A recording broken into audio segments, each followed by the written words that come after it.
Давным-давно в волшебной стране Эквестрии правили законы гармонии и мира. Из поколения в поколение местное население передавало эти идеалы, искренне веря в безупречную мораль, пока однажды страницы этой сказки не окрасились в мрачные тона. Добро пожаловать в Апулузу. На первый взгляд, перед нами типичный детский сюжет, где яркие герои должны просто помирить две спорящие стороны наперекор глупым разногласиям. Но давайте сорвем эту сахарную обертку и включим холодный прагматизм. Представьте реальность, где вам без зазрения совести навязывают чужое право первенства. Поселенцы захватили всю нашу землю и засадили ее яблонями. Из-за их эгоизма мы теперь не можем свободно бегать по нашим полям и лугам. Вашему народу открыто угрожают войной, а в финале вас заставляют склонить голову, отдать часть своего имущества и платить регулярную дань. Мы позволим вам оставить эти яблони при условии, что вы поделитесь с нами этими чудесными фруктами и, конечно, великолепными пирогами. Перевернем страницу этой истории и посмотрим на ее изнанку.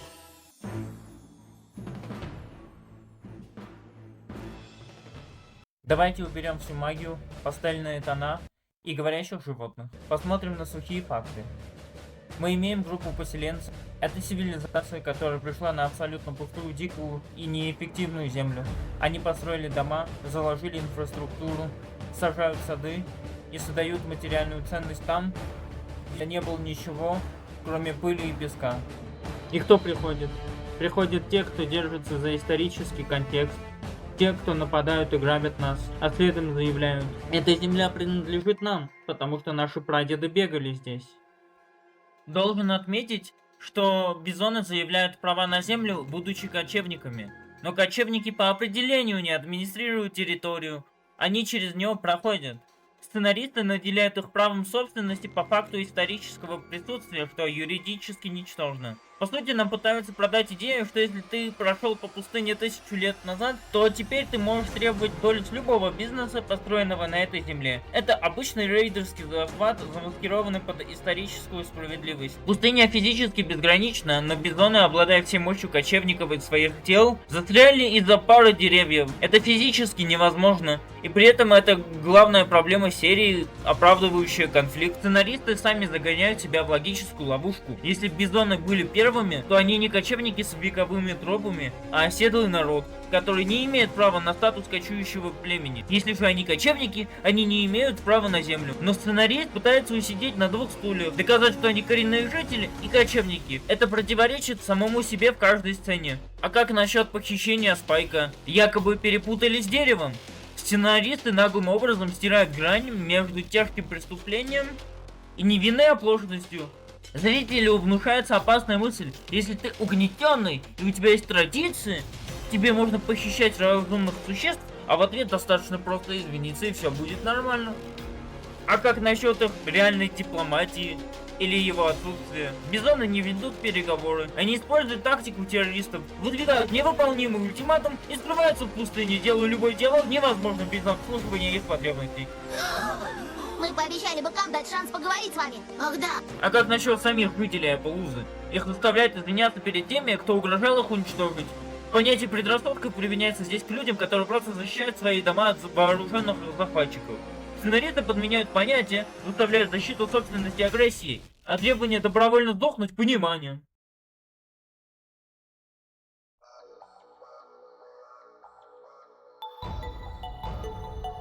И вдруг из пустыни появляются и делают с вами.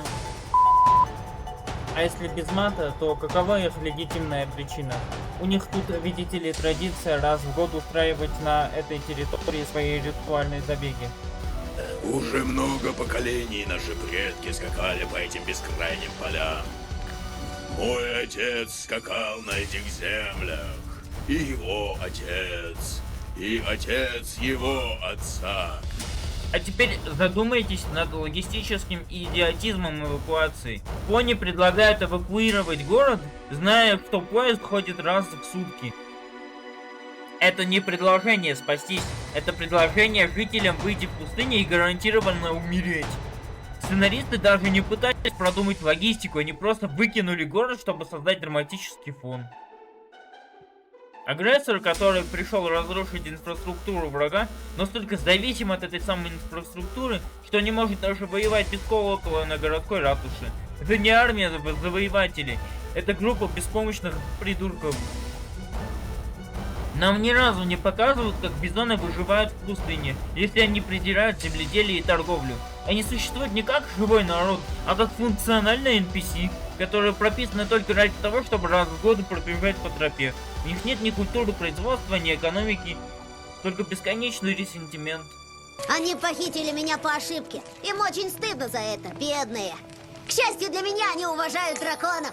Поэтому ко мне они относились как к почетному гостю. Хоть они и недолюбливают пони, но вы со мной, поэтому все в порядке. Я все равно им не доверяю. Я считаю, что мы должны вернуться и задать им. Прежде чем мы закончим обедать, ты что, совсем не в себе? Нарциссизм громобоя. Вождь бизонов развязывает войну не из-за территорию, а из-за того, что он обиделся на песенку Пинки Пай, которая задела его хрупкое самолюбие. Он ставит под удар жизни всего своего племени, чтобы не признать, что его требования абсурдны. Это не лидер народа, это эгоцентричный психопат, который готов сжечь мир, лишь бы не признать свою неправоту. Еще один минус в карму Радуги Дэш. Статус предателя как норма. Радуга Дэш, носящая титул элемента верности, совершает акты дезертирства и предательства, не задав ни одного вопроса и перейдя на сторону агрессора. Это полный слом характера персонажа в угоду дешевому сюжетному повороту. Они все засадили своими яблонями, не спросив нашего разрешения. Это не очень хорошо. Правда, Радуга? Пони отказываются убирать свои деревья, поэтому мы застряли здесь. А это нечестно. Видишь, Радуга, у них была причина. Да, это серьезная причина. Вперед! Нам есть о чем потолковать с этими эплузанцами.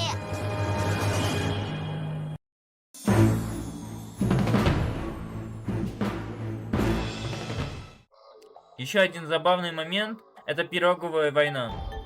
Многотонные быки, несущиеся с большой скоростью, стоп-краном останавливаются от попадания пирога в лицо. Вождя бизона выставляют героически павшим воином, хотя он погиб или преобразился исключительно в попытке совершить массовое убийство. Его героизм — это фикция. Использование эпической музыки для оплакивания агрессора — это попытка эмоционально отмыть тирана. Музыка навязывает вам скорбь, отвлекая зрителя от того факта, что 5 минут назад этот герой обещал снести все дома вместе с жителями. А через несколько кадров мы видим пони, скорбящие по своему несостоявшемуся убийце. Они выглядят как зомбированные сектанты. Это полное отсутствие чувства собственного достоинства, навязанное авторами. Конфликт, который стоил городу угрозы полного сноса, решается контрибуцией пирогов. Бизон отказывается от вековых традиций ради бесплатного обеда. Вся эта глубокая мораль о правах и традициях моментально сливается в унитаз, как только бизоны получают халявную еду. Про Мюнхенский сговор слышали? Конфликт решается не через установление справедливости, а через контрибуцию, что в реальной политике всегда ведет к эскалации. Вас учат отдавать долю своего бизнеса только потому, что рекетир громче всех кричит о своих правах. И самое главное, потеря легитимности.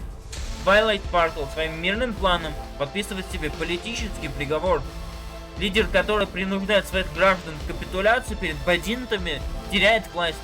Эквестрии правит тот, кто боится воевать и купит мир за тарелку пирогов. История учит нас, что такие лидеры заканчивают плохо.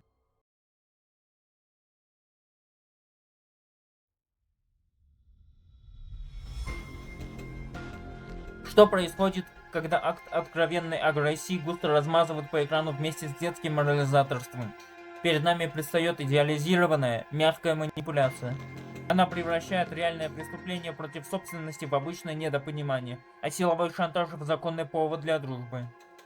Нам показывают древний стадный страх коренных жителей, который авторы тщательно маскируют под защиту уникальной культуры. Нам демонстрируют, как легко толпа соглашается на насилие, если это насилие подкармливает ее внутренние обиды и предрассудки. Вот здесь и происходит полнейший обвал системной морали. В одну шеренгу, как равноценные аргументы, становятся созидательный труд, законность и создание ценности, против мифического права первенства, культа праха и явной угрозы применения грубой силы. И какой вывод делают из этого авторы? Нам прямым текстом говорят, традиция всегда важнее контрактов, договоренностей и вложенных усилий. Право основано не на созидании, а на эмоциональных амбициях тех, кто считает себя первыми. Это не уроки доброты и компромисса. Это институциональный рэкет экономического масштаба, который вам продает в красивой обертке под видом эмпатии. Вас учат отдавать долю своего бизнеса только потому, что рэкетир громче всех кричит о своих исторических правах. Итак, что мы получаем, если очистим разум от этой пропаганды? Мы получаем изощренное оправдание самого старого и грязного человеческого сценария. Право силы, замаскированное под вековую обиду. Сказка, которая на словах учит нас состраданию и умению договариваться, на самом деле дрессирует зрителя принимать одну разрушительную установку. Закон, логика и этика всегда должны уступать место наглости и давлению. Твое право на существование и плоды твоего личного труда всегда должны быть извинены перед тем, кто пришел забрать их силой. Самая опасная ложь – это та, которая окрашена в пастельные тона. Она заставляет аудиторию верить, будто мораль – это не четкая, жесткая логическая структура, а мимолетное эмоциональное чувство. А ведь именно слепое чувство всегда было и остается самым изящным инструментом для оправдания самой грубой и незаконной силы. Наша задача, как думающих людей, видеть эти логические подмены насквозь, просчитывать альтернативную стоимость таких решений и наотрез отказываться принимать на веру ту мораль, которая под видом дружбы заставляет человека присмыкаться и отдавать свое. История пишется не эмоциями. История пишется правом собственности, контрактами и способностью их защищать. Все остальное лишь манипуляция. Посадите деревья в другом месте. Где? Чудесно. Земля принадлежит им. Вы высадили деревья, не зная этого, но вы ошиблись. Значит, сейчас вы должны выкопать все яблони. Быки пришли сюда первыми. Почему никто не хочет вести себя разумно? Я знаю, что вы этого не хотите. Но они забрали нашу землю. Что мне еще остается, радуга?